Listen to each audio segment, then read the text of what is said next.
Hello everyone, welcome to be optimistic. तो इस video में हम लोग बात करेंगे क्वांटम कट बाय सवरेश्को वर्मा परसेंटेज लेवल 2 के कुछ क्वेश्चंस। हम लोग क्वेश्चन नंबर 14 तक कर चुके थे। अब क्वेश्चन नंबर 15 से हम लोग इस वीडियो में देखेंगे। ओके, तो क्वेश्चन नंबर 15 है क्या, उसको देख लेते हैं। The raw materials and the manufacturing cost formed individually 70% and 30% of the total cost. आगे क्या है आपका, and the profit percentage is 14.28% of the raw material. If the cost of the raw material increased by 20% and the cost of manufacturing is increased by 40%, then the selling price is increased by 80%, then the new profit percentage। देखो अच्छा ही question है, ठीक है ना। पहले आपका तो इसको देख लेते हैं। देख लो, आपका कह रहा है कि रॉ मटेरियल जो आपके हैं और मैन्युफैक्चरिंग कॉस्ट है, दोनों को मिला के कितना हो रहा है आपका, एक 70 और एक दूसरा 30%। टोटल में कितना परसेंट इसको कर ले रहा हूँ, 100% मान लो टोटल था आपका, या 100 यूनिट टोटल थी। तो इसमें से आपकी दो चीजें दी हुई हैं। पहला दी हुई है क्या, कॉस्ट दी हुई है, ठीक है। देखो पहला रॉ मटेरियल दिया हुआ है, दूसरा मैन्युफैक्चरिंग कॉस्ट दिया हुआ है। रॉ मटेरियल को मैं और AW से डिनोट कर देता हूँ। ये कितना दिया हुआ है मेरा, ये दिया हुआ है 70 को परसेंट में नहीं लिख रहा हूँ, 70 यूनिट लिख रहा हूँ। और मेरा क्या दिया हुआ है, मैन्युफैक्चरिंग कॉस्ट दिया हुआ है। मैन्युफैक्चरिंग कॉस्ट दिया हुआ है, ये कितना है मेरा 30 दिया हुआ है। Got it. अब क्या कह रहा है कि इस पे उसे क्या हो रहा है, 14.28% का प्रॉफिट भी हो रहा है उसे टोटल। देखो, and the total cost and the profit percentage 14.28% of the raw materials. अब रॉ मटेरियल जो है, इस पे इसे कितना प्रॉफिट हो रहा है, 14.28%। आप जानते हो 14.28% की वैल्यू कितनी होती है, 1/7। 1/7 जब इसका फाइंड करोगे तो कितना आएगा, 10 आएगा। तो प्रॉफिट इनको कितना हो रहा है, 10 रुपीज हो रहा है। अब अगर आप देखोगे तो इन तीनों चीजों को अगर ऐड करोगे, 70, 30 और 10 को, तो ये आपका क्या मिल जाएगा यहाँ से, सेलिंग प्राइस।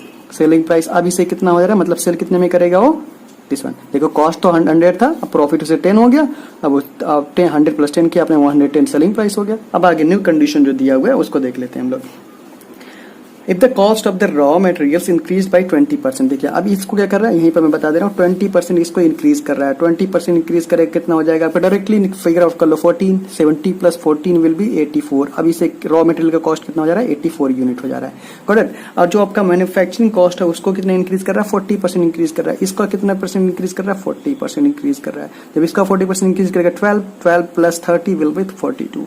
अब जो न्यू कॉस्ट प्राइस आ रही है वो कितनी हो जा रही है, इन दोनों को ऐड कर लेते हैं, विल बी 126। अब ये न्यू आपकी कॉस्ट प्राइस हो गई, न्यू कॉस्ट प्राइस।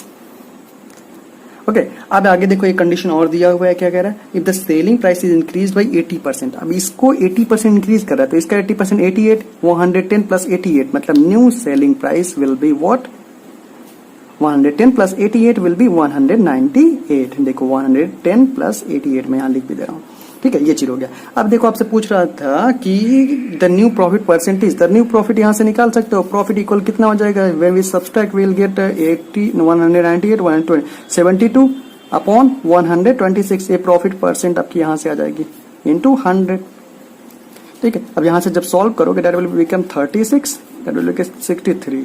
तो ये क्या हो जाएगा, 3600 अपॉन 63 डिवाइड करोगे तो ये क्या हो जाएगा, 6 जा तो नहीं होगा, 6 5 जा, ओके।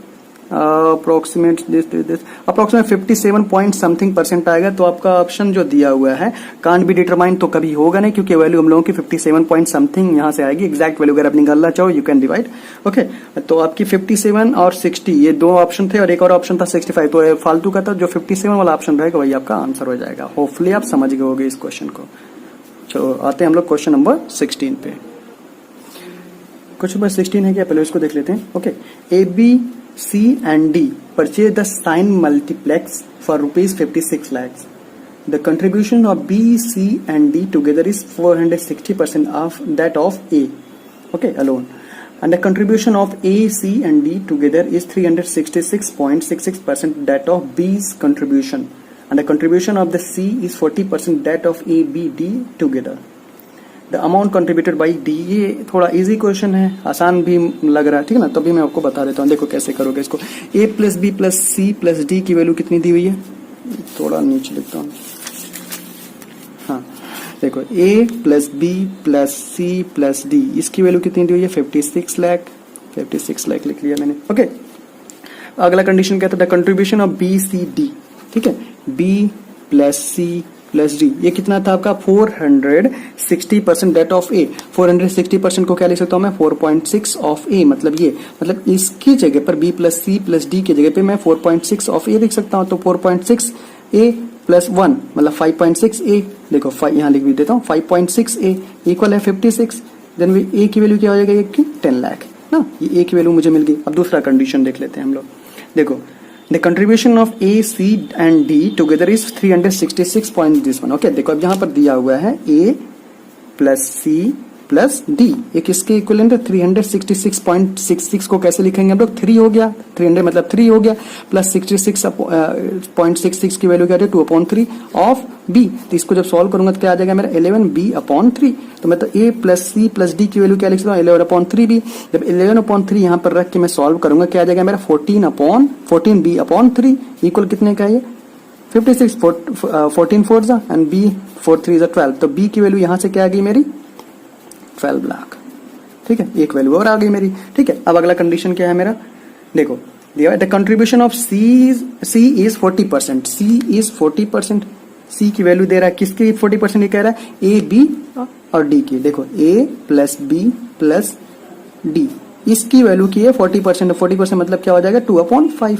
Got it. तो यहाँ पर जब ये C A plus B plus D को लिखोगे, देखो मैं यहाँ लिख देता हूँ A plus B plus D equal क्या लिख सकते हैं मतलब 5c/2। जब इसकी वैल्यू यहाँ पर हम लोग सब्स्टिट्यूट करेंगे इस इक्वेशन में, तो यहाँ से क्या मिलेगा 5c/2 प्लस सी क्या हो जाएगा 7c/2। इसकी वैल्यू कितनी होगी मेरी 56 लाख। 7 8 एंड 8 2 सी की वैल्यू कितनी होगी मेरी 16 लाख हो गई। अब पूछा क्या था मुझसे डी कितना है, डी कैसे निकालेंगे, ए प्लस बी प्लस सी को ऐड करेंगे कितना आ जाएगा मेरा 28 38 56 से 38 हम लोग सब्सट्रैक्ट कर देते हैं, व्हाट वी गेट 18 लाख। तो डी का शेयर कितना हो जाएगा 18 लाख। होपफुली आप इस क्वेश्चन को समझ गए होंगे। चलिए क्वेश्चन नंबर हम लोग 17 देख लेते हैं। 17 है क्या पहले देख लेते हैं। हाँ, ये बहुत ही अच्छा क्वेश्चन है। Okay, in a village 3 people contested for a post of village pradhan. Due to their own interest, all the voters voted and no votes was invalid. Okay, the losing candidate got 30% votes. What could be the minimum absolute margin of the votes by which the winning candidate led by the nearest rival if each candidate got an integral percent of votes? तो 17 में देखो 3 candidate को मैंने late कर लिया, क्या A B C 3 candidate है मेरे। अब इसमें से मान लो ए जीत गया, बी भी जीत गया और सी हार गया। तो सी मैंने लेट किया खाली, अज्यूम आप ए को भी लेट कर सकते हो। सी जो हार रहा है उसको कितने % वोट मिल रहे हैं 30% वोट मिल रहा है, समझ गए ना 30% या 30 यूनिट भी अभी हम लोग आगे कर लेंगे। तो ए प्लस बी की यहाँ से देखो एक वैल्यू मुझे मिल जाएगी, ए प्लस बी को मैं क्या कह सकता हूँ 70% के इक्वलेंट है। ठीक है, ए प्लस बी किसके इक्विवेलेंट है 70% के इक्विवेलेंट है। अब देखो यहाँ पर क्या कह रहा था, what could be the minimum absolute margin of votes by which the winning candidate led by the nearest, मतलब सबसे कम क्या है ना, सबसे कम आपका मार्जिन क्या है जिससे ए ने बी को या बी ने ए को हराया है। तो देखो अगर जो, तो इसको आप क्या कर सकते हो, एक कंडीशन ले सकते हो कि अगर ए 35% पाएगा तो बी भी कितना पाएगा 35%। तो अगर ये दोनों इक्वल पा जाते हैं तो दोनों में से कोई जीतेगा ही नहीं, टाई हो जाएगा ना। तो टाई ना हो तो उसकी वजह से क्या हो सकता है, या तो ए या तो बी 36 एक पाए और एक 34 पाए, यही सबसे मिनिमम पॉसिबिलिटी। आप कहोगे कि नहीं 37 और 33 भी बन रही है, लेकिन ये मैक्सिमम पॉसिबिलिटी बन जाएगी, ये मैक्सिमम हो जाएगी। मिनिमम सबसे मिनिमम पॉसिबिलिटी क्या थी 35, लेकिन वो टाई हो जाता है, टाई नहीं है, यहाँ पर जीतना है हम लोगों को, इसी पे से 36 एंड 34 ये मिनिमम की पॉसिबिलिटी बनेगी जो होगा। तो यहाँ पर कितने % की आपकी डिफरेंस आ रही है 2%, 2% ऑफ व्हाट टोटल वोट का। ठीक है, देखो ये हम लोग 100% से हम लोग डिनोट कर रहे हैं ना, 100% से तीनों का शेयर हम लोगों ने बांटा हुआ है। ठीक है, तो 100% जब बांटा हुआ है तो 2% ऑफ टोटल, ठीक है, ऑफ टोटल वोट,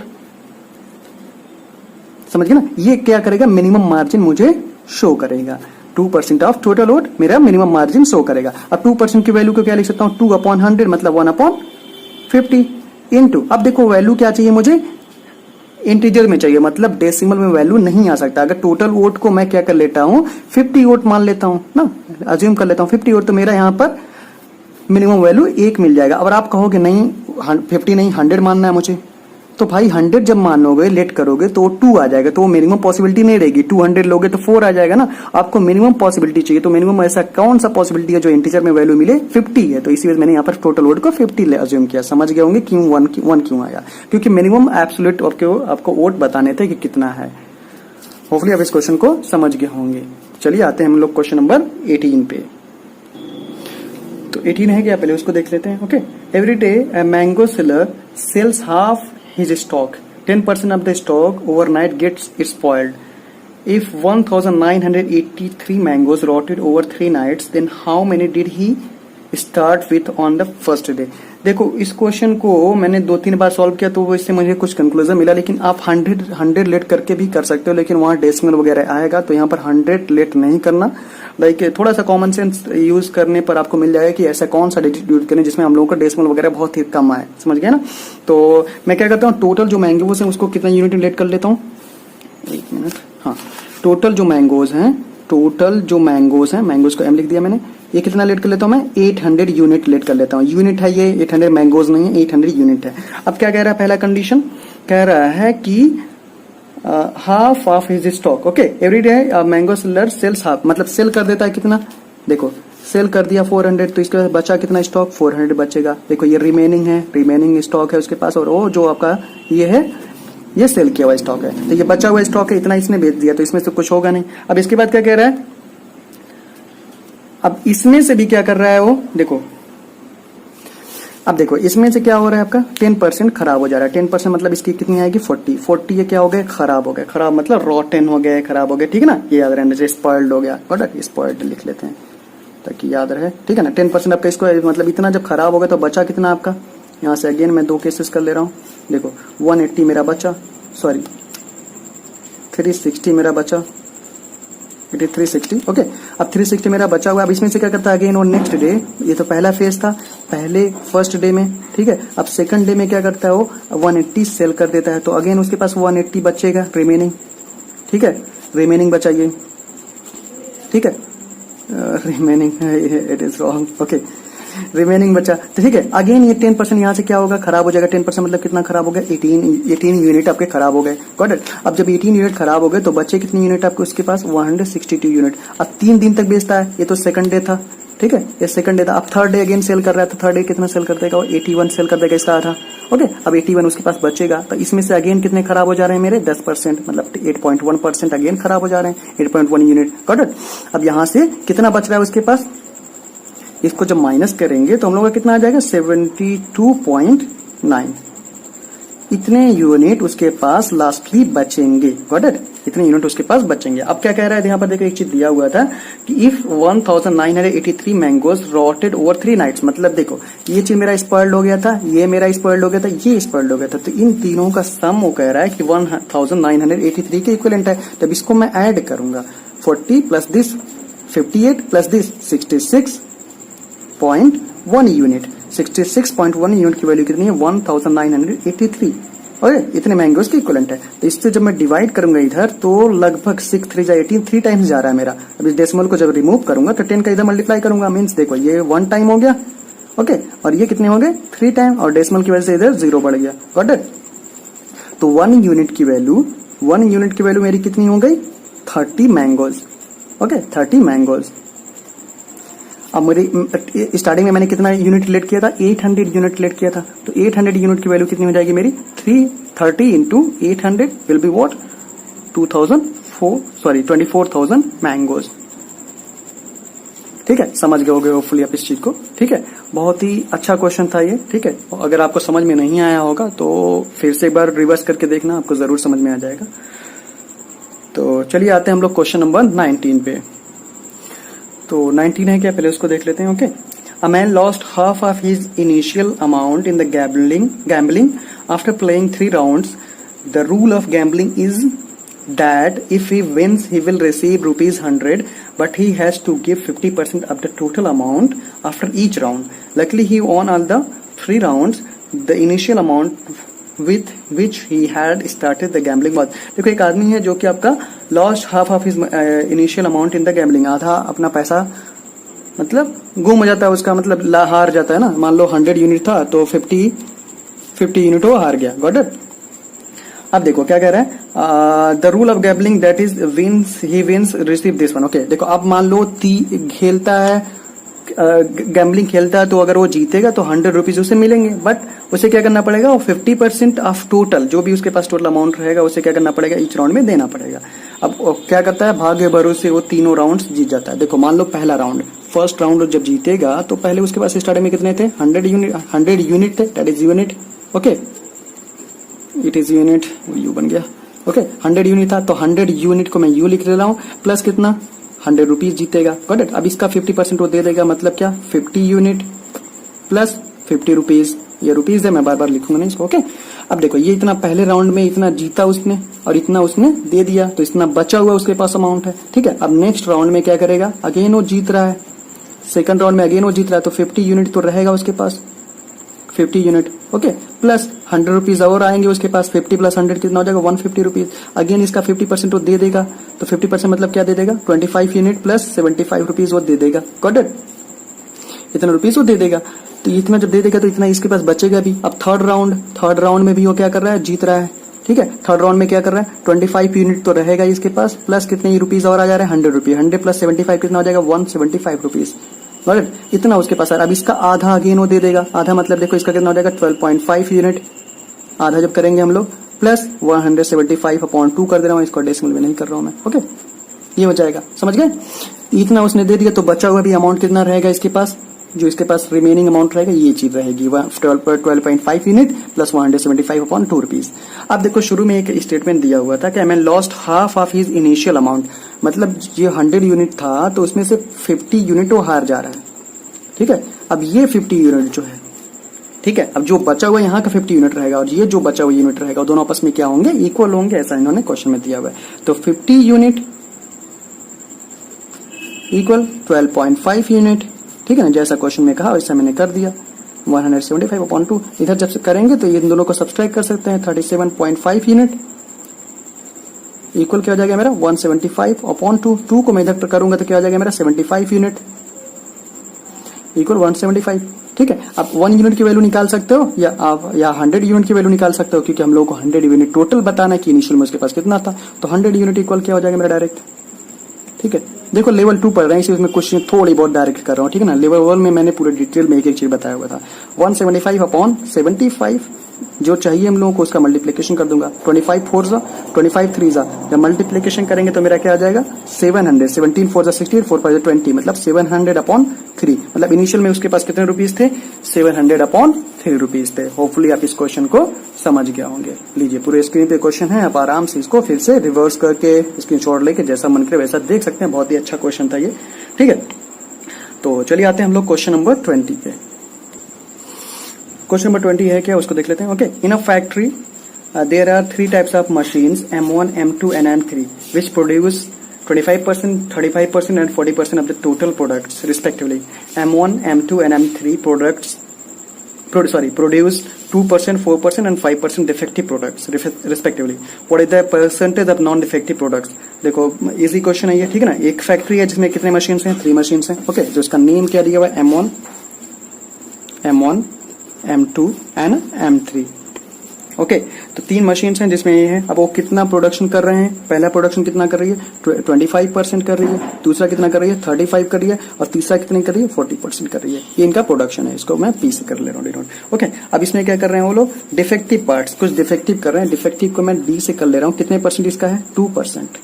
ठीक है ना, इसका 2% इसका जब फाइंड करोगे तो क्या मिलेगा, 0.5।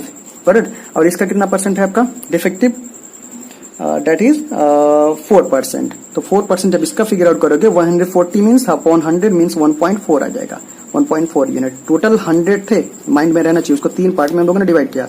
और उसके बाद क्या था, 5% था, तो इसका जब 5% हम लोग गेट करेंगे तो 5% कितने यूनिट हो जाएगा, 2 यूनिट। मतलब उन्होंने डिफेक्टिव टोटल मिला के कितना जनरेट किया, 2 + 3 + 0.5 + 0.4, मतलब कितना हो गया, 3.9 यूनिट उन्होंने टोटल डिफेक्टिव पार्ट्स तीनों लोगों ने मिला के जनरेट किया। ठीक है, तो आपसे पूछ रहा था कि टोटल नॉन डिफेक्टिव प्रोडक्ट्स कितने थे। टोटल 100 था, 100 से माइनस कर लो 3.9 unit, you will get 96.1 unit. ये जो होंगे ये क्या होंगे, नॉन डिफेक्टिव प्रोडक्ट्स होंगे। ये तो बहुत ही आसान सा क्वेश्चन था, आप लोग खुद भी कर सकते थे इसको। ठीक है, तो चलो देखो 21 जो क्वेश्चन है ये थोड़ा बड़ा है बट लेकिन आसान है, ठीक है। एक क्वेश्चन आप खुद से कर सकते हो, अगर नहीं आएगा तो कमेंट कर देना, मैं इसका सोल्यूशन आपको प्रोवाइड कर दूंगा, ठीक है। क्वेश्चन मैं एक बार पढ़ के बता देता हूँ है क्या। A company has 12 machines of equal efficiency in its factory. The annual manufacturing expenses are 24,000 and the establishment charges are rupees 10,000. The annual output of the company is rupees 48,000. ठीक है, बहुत ही अच्छा, ठीक है। The annual output and the manufacturing cost are directly proportional to the number of the machines, while the shareholders gets the 10% profit, which is directly proportional to the annual output of the company. If 8.33% machines remained closed throughout the year, then the percentage decrease in the amount of the shareholder is ये बहुत ही आसान सा question है। इसका answer जो होगा 14.28% आ जाएगा, ठीक है ना। ये करना अगर नहीं होगा तो कमेंट कर देना, इसका मैं एक सेपरेट इसी क्वेश्चन खाली एक वीडियो बना के आपको दे दूंगा ना। अगर अप्रोच आपको लगेगा कि आपका अप्रोच बेकार है तो बता देना, मैं तभी मैं वीडियो एक जरूर दे दूंगा, ठीक है। तो आते हैं हम लोग क्वेश्चन नंबर 22 पे। ओके, क्वेश्चन नंबर 22 है क्या, उसको देखते हैं। In every month Ravindra consumes 25 kg rice and 9 kg wheat. The price of rice is 20% of the price of wheat. Okay, देखो दो चीजें दी हुई हैं। एक रविंद्र हैं जो कंज्यूम करते हैं 25 kg राइस और 9 kg वीट करते हैं, ठीक है। और उनकी प्राइस जो है राइस की क्या है, 20% वीट के प्राइस की है, ठीक है ना। 20% of the price of the wheat. देखो मान लो एक वीट है ना, वीट को मैं W से डिनोट कर देता हूँ और राइस को R से। तो ये कंज्यूम पहले कितना करते हैं, कंजम्पशन को मैं C से डिनोट कर देता हूँ। कंज्यूम कितना करते हैं ये 25 kg राइस, 25 kg राइस से करते हैं और कितना kg करते हैं ये 9 kg वीट को करते हैं। तो वीट का देखो प्राइस जो है, प्राइस को मैं P से कर पूरा लिख देता हूँ भाई। ओके, प्राइस मान लो इसका वीट का 100 है, 20% इसका कितना हो जाएगा 20 यूनिट हो जाएगा, समझ गए। अब ये क्या कह रहे हैं कि इन दोनों को कंज्यूम करने के बाद कितना रुपीज आ रहा है, 350 रुपीज आ रहा है। तो इसको हम लोग मल्टीप्लाई कर लेते हैं तो पता चला 1 kg का अगर 100 है तो 9 kg का कितना हो जाएगा आपका 9 into 100 प्लस 25 into 20। अब ये इक्वलेंट किसके है 350 रुपीज के। सब ऐड कर लो, 900 प्लस 225 500 5 9 1400 यूनिट की वैल्यू किसके इक्वलेंट हो गई, ये 350 रुपीज के। ये पहला कंडीशन मेरा हो गया। अब दूसरा कंडीशन देखो, इन्होंने ये क्या कह रहे थे, if the price of wheat is increase by how many percent, 20%। देखो व्हीट का प्राइस जो था पहले 100 था, अब ये कितना कर दे रहे हैं 120 कर दे रहे हैं, ठीक है। Then what is the percentage reduction in the rice consumption for the same expenditure of ₹3? मतलब कितना प्राइस आपका कम कर दिया जाए ताकि वो सेम 350 रुपीज में आपका क्या हो जाए, 350 रुपीज में आपका सेम आपका जो भी कंजप्शन हो रहा था उतना सेम रहे, ठीक है ना। अब देखो मान लो इसको हम लोगों ने नेक्स्ट जो आपकी न्यू प्राइस जो आ रही है उसको हम लोग एक्स कर ले रहे हैं, ठीक है। न्यू प्राइस वो पता ही नहीं हम लोगों को कितनी है। तो अब न्यू टाइप का कितना हो जाएगा 9 into 120 प्लस 25 इंटू सॉरी कितना था, यहाँ से हो रहा है, sorry it is x year, ठीक है। ये तो प्राइस था हम लोगों का, ठीक है। 20 इंटू एक्स, ये एक्स यूनिट आपका कितना कम कर दिया ना, एक्स था। अभी इक्वल किसके हो रहा है अगेन 350 रुपीज में अगेन कन्वर्ट करना पड़ेगा, इसमें मैंने 1400 यूनिट कर लिया। अब ये कहोगे क्यों इक्वल कर दिया, क्योंकि यहाँ पर हम लोगों ने इक्वल निकाला हुआ है तो इसी वजह हम लोग इसको भी इक्वल कर सकते हैं। तो इसका कितना हो जाएगा 12 9 108 मतलब this one plus 20x equal 1400 unit. 20x जब सब्सट्रैक्ट करोगे कितना आ जाएगा 320 यूनिट। x की वैल्यू कितनी हो गई 16, मतलब अब कितना हो जाना चाहिए उसके पास 16। मीन्स अब वो कितना कंजम्पशन करेगा राइस का 16 kg, ठीक है। और पहले कितना करता था 25 kg। तो डिफरेंस कितना आया, डिफरेंस कितने kg का आया 25 माइनस 16 विल बी 9 kg। अब ये डिफरेंस 9 kg है कहां से, क्योंकि परसेंटेज मुझे निकालना था। तो परसेंटेज इक्वल क्या हो जाएगा 9 कहां से हो रहा है मेरा 25 से हो रहा है 9/25 इंटू 100। 25 4 9 4 36%। तो इस क्वेश्चन का आंसर क्या हो जाएगा 36%। होपफुली आप इस क्वेश्चन को समझ गए होंगे। तो चलिए इस वीडियो में बस इतना ही।